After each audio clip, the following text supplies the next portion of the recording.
Hi, I am New Name, and I have played RuneScape for almost 15 years. Despite RuneScape being my favorite game, I believe that it is on a collision course with collapse.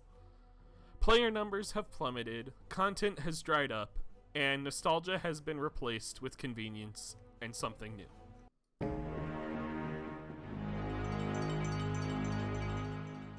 RuneScape 3 has a problem with player count. Many worlds often feel empty, playerless, and making them feel like vast, dead wastelands. If you compare RuneScape 3 to old school RuneScape, you can see that there is a massive separation in player numbers. Looking at this graph, you can see that while RuneScape barely sits above 20,000 players, old school RuneScape constantly achieves 90,000 players online. Now, RuneScape 3 players, including myself, like to use copium and say, oh, well, it's because of all the bots over there at old school RuneScape. And while yes, old school RuneScape does have a botting problem, anyone who plays it will admit, we can use other metrics to prove that old school RuneScape has a more active player base than RS3. Just look at things like content views, such as on Twitch and on YouTube. At the time of this recording, old school RuneScape currently sits with 10,000 viewers online, whereas RS3 sits with about 600. Not to mention, when you look at YouTube, a lot of old school RuneScape content creators have more subscribers than RuneScape 3's most popular being Protox. Honestly, I believe all of this is rooted in two things: nostalgia and microtransactions.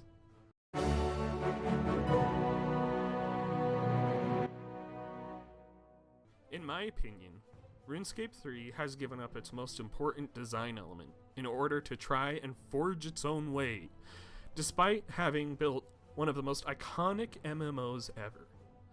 At every design turn, Jagex has tried to disregard nostalgia, cover it up, or replace it with something better or new.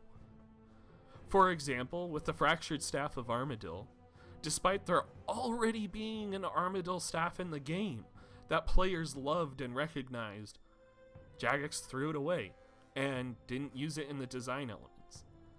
Imagine if you had made players use the Staff of Armadyl to build the Fractured Staff. Content creators would make videos on killing Glaciers again. Old players would be like, hey, why are people suddenly killing Glaciers again? I remember killing those, which might even get them back into the game. Take Fort 4 and 3, one of the biggest updates of the year. And they skipped nostalgia and replaced it with desks. In the command center, instead of filling a room full of nostalgic NPCs that already existed, you get these bland desks where you can't even recognize what they are and what they do besides their names. I personally am biased on this next one. I love the Abyssal Whip. I currently hoard it. But when the Abyssal Scourge came out, they missed the perfect chance to make Abyssal Whips usable again, and again make players see, oh hey, that content I enjoyed is still enjoyable. Imagine if it had been used in the creation of the Scourge, similar to the Whip Vine, and how many players would then once again want to have an Abyssal Whip. Instead, we get a microtransaction where we get to replace our weapon with an Abyssal Whip, but not even the real thing. Even Dark Bows got a use though, with the Essence of Finality, but again, we covered it up and got rid of it. I'm not saying that nostalgia has to be the main design point, but take Nex Angel of Death. Rather than create a brand new boss, they took an old boss, gave it new mechanics, a new combat entirely, and players loved it.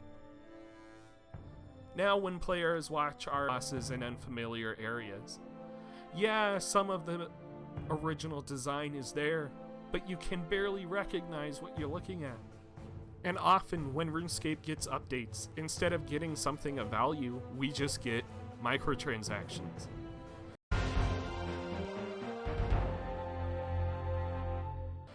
Take, for example, Treasure Hunter.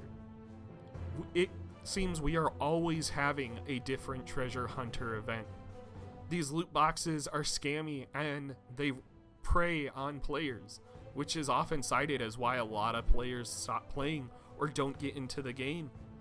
It skips the early game, it skips the learning phase, it skips the nostalgia, forces players to all the weird content that they don't recognize, and makes them skip all the things they probably wanted to play the game for in the first place, or why they wanted their friends to play with them. Take Solomon's Store. It covers up everything that you recognize about RuneScape with different things that you've never seen before, and honestly, that don't even remind you of RuneScape. Now, all of this leads me to be concerned about Necromancy. Who knows if it will be like archaeology and take you back to memorable places, or fill you with a desire to learn more about the lore, or if it will be like Invention, where it brought back dozens of old content and made it usable again, making it have value and making it be a reason to go back and do it. Imagine being able to use Necromancy to imbue old armor with the spirit, such as Bandos, Armadil, or Subjugation, or even Torva, Pernic, and Virtus. Having them fight alongside you just like your summoning familiars. Or will it be like everything else we've received lately? Convenience and skipping nostalgia. I hope you guys enjoyed. Let me know what you think. Do you think RuneScape 3 is going to fade away and we'll be left with our old school RuneScape? Or do you think it can be saved? Make sure to subscribe if you aren't, and I will catch you guys in the next one.